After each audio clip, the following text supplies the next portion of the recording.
بسم اللہ الرحمن الرحیم۔ السلام علیکم۔ مجھے امید ہے کہ آپ خیر و عافیت سے ہوں گے۔ آپ دیکھ رہے ہیں یوٹیوب چینل، میں ہوں ابراہیم بھٹا۔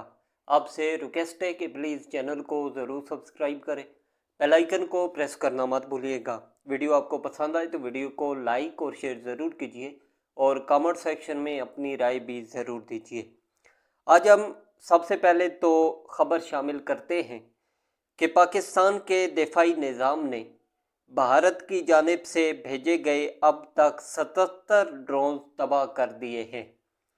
سیکورٹی ذرائع کے مطابق 8 مئی کی شام تک 29 بھارتی ڈرونز کو مار گرایا گیا، جبکہ پرسوں رات سے کل دن تک مزید 48 ڈرونز تباہ کر دیے گئے۔ پاک فوج دشمن کی جارحیت کا منہ توڑ جواب دے رہی ہے۔ پاک فوج کی جانب سے ملک کے مختلف شہروں میں ڈرونز گرائے گئے، جن میں وہاڑی، پاکپتن، اکاڑا، راولپنڈی، لاہور، اٹک اور کراچی سمیت دیگر شامل ہیں۔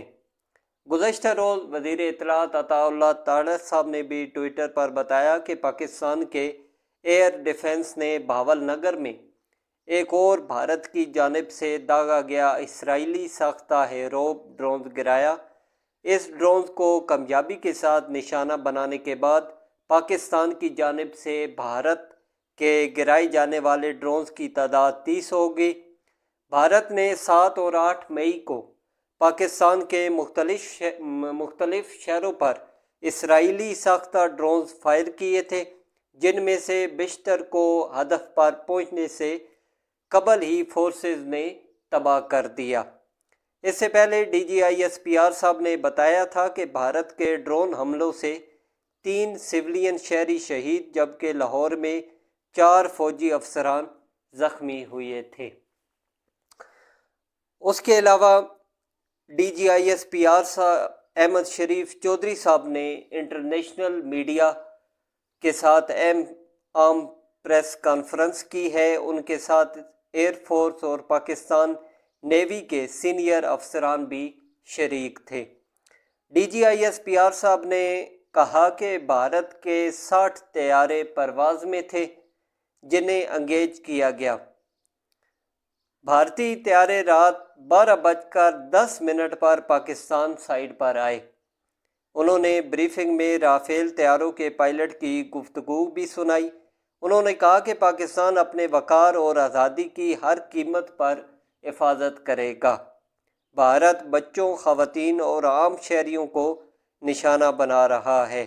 پہلگام واقعے کے بعد بھارت نے الزام پاکستان پر لگا دیا۔ حقیقت کیا ہے یہ دیکھنا چاہیے، مگر اس کے برعکس بھارتی میڈیا نے بغیر ثبوت کے کہنا شروع کر دیا کہ پاکستان ملوث ہے۔ اس موقع پر انہوں نے مقبوضہ کشمیر کے شہریوں کی جانب سے پہلگام واقعہ پر اٹھائے گئے سوالات کی ویڈیوز بھی پیش کی، جن میں شہریوں نے مودی حکومت اور بھارتی فوج کی سیکورٹی پر سوالیہ نشان اٹھا دیا اور پہلگام واقعہ کو بھارتی فوج کا ڈرامہ قرار دیا۔ لیفٹیننٹ جنرل احمد شریف چودھری صاحب نے کہا کہ پہلگام واقعہ 2:30 پر پیش آیا اور 10 منٹ بعد متعلقہ تھانے میں ایف آئی آر درج ہو گئی۔ انہوں نے 10 منٹ میں کیسے پتہ لگا لیا کہ اس حملے میں پاکستان ملوث ہے؟ انہوں نے کہا کہ مقبوضہ کشمیر میں جعلی اکاؤنٹرز بھارتی افواج کا معمول ہیں۔ پلوامہ واقعہ سے متعلق بھی پاکستان ایک واضح موقف اپنایا تھا اور کہا تھا کہ یہ ایک فلیگ آپریشن ہے۔ جموں کے اس وقت کے گورنر نے پلوامہ واقعہ کی پول کھول دی تھی اور کہا تھا کہ بھارت اس جعلی واقعہ کا الزام پاکستان پر لگا کر سیاسی مقاصد حاصل کرنا چاہتا ہے۔